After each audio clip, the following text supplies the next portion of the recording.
So as your business does better, more and more people are going to want to, what they'll call it, compete with you, right? They'll try to undermine you.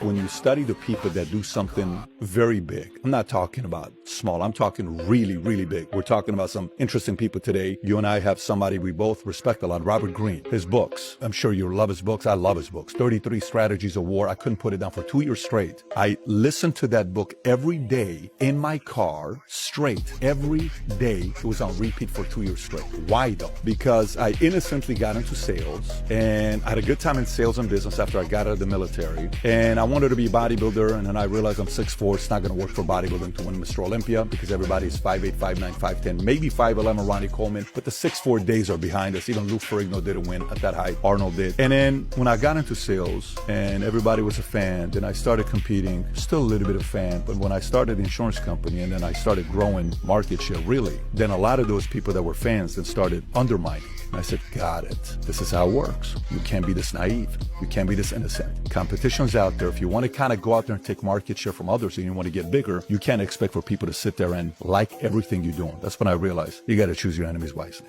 People want you to do well. They just don't want you to do better than that.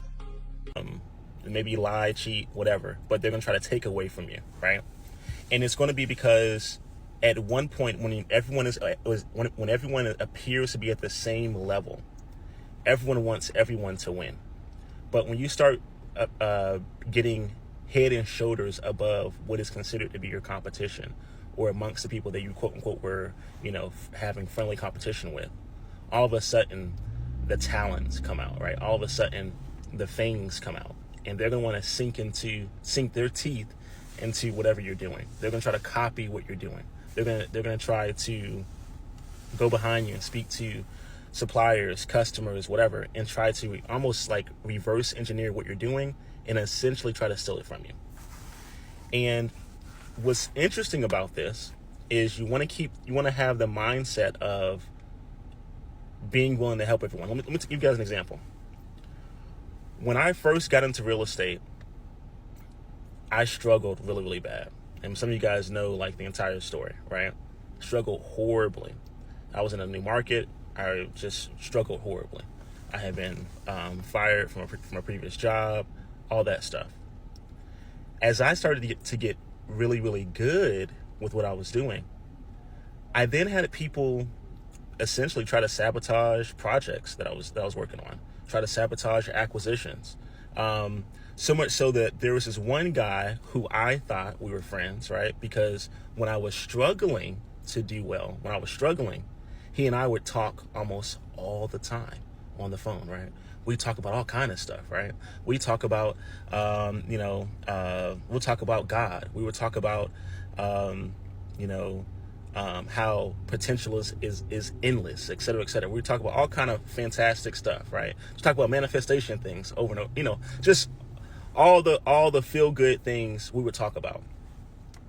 So when I was no longer homeless, and when I was no longer just working from a laptop in someone else's house, and when I was no longer having to sleep on a bed that didn't have railings or box springs, right? When I was able to have a actual office space, right, where I was able to have systems and an actual assistant that I paid, right, that came into the office and all that stuff.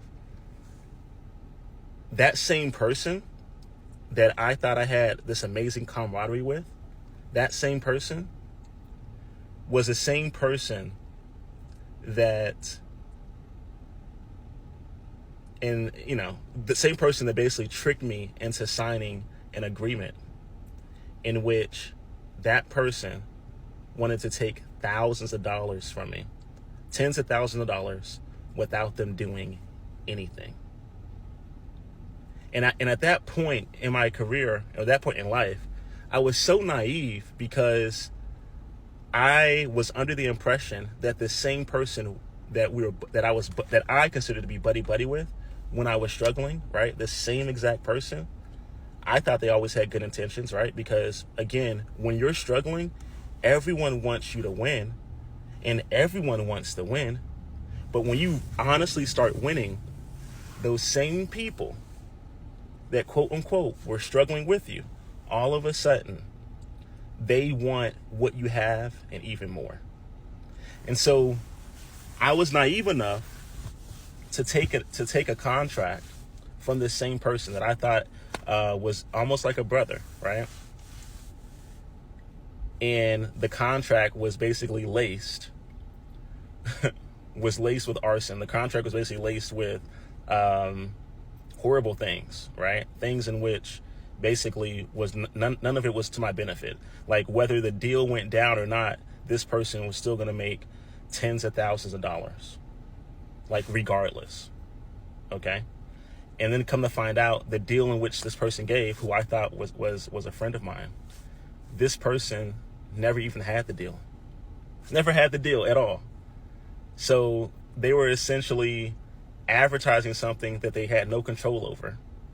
And in the due diligence period, when that was found out, it's like, hey, we can't move forward with this particular opportunity because, to be honest, there is no opportunity, right?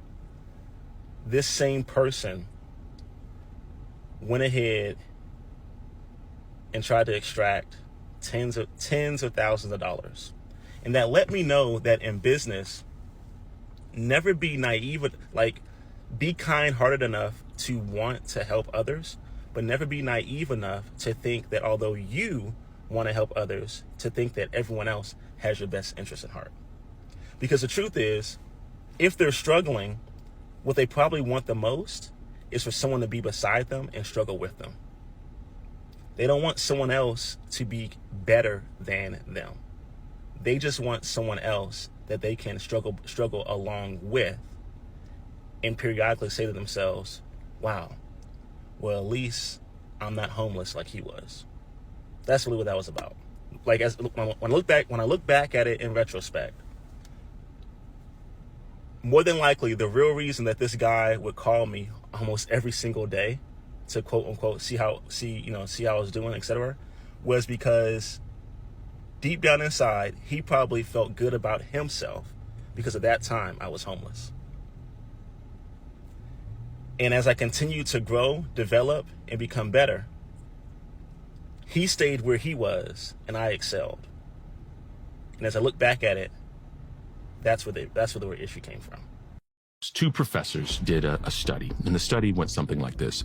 They asked the research subjects a simple question. The question they proposed was, you're looking for work, and you have two job offers. Okay?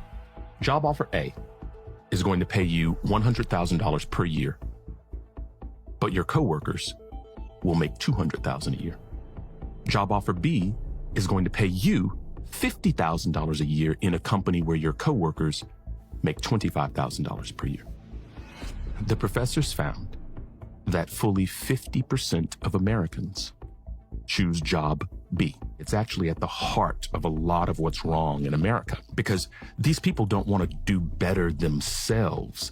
They actively want someone else to be doing worse than them. It's not about them making more money. It's about, well, that person makes more. They're concerned about what other people are making and not what they're making themselves. And this is why environment becomes so important and why the people that are around you is so important. Because what ends up happening is that we end up performing based on the people or the environment that we're around. Majority of the population doesn't actually want to strive to be better on their own. They just don't want to be that broke friend that's in the back seat. Which also means that you should always be looking for a higher and better environment to be in.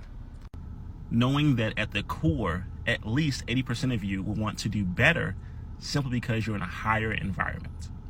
So what does this mean for certain communities? You know who I'm talking to. In certain communities, there is the idea of a crab in a barrel mentality. The other crabs don't want that one crab to be free. They just want them all to die and suffer together. This lets you know how important it is to have the right mindset and the right community around you.